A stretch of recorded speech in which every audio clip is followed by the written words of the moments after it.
Hi everyone! In this video, we will show you how to add another account on Facebook. Open up the Facebook app. Go into Menu from the bottom right corner. Click on Add icon beside your profile. Then click to create new profile. Tap to get started. Enter your profile name. Then press the Continue button. See your username, then click to continue.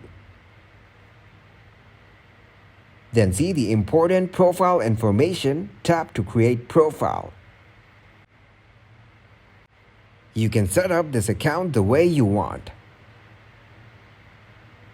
Go into Menu, click on three dots from the top right corner. From here, you can switch to your other profile. Then you can switch from another profile to this profile by using the same process. Thanks for watching, like the video and subscribe to the channel for more content like this.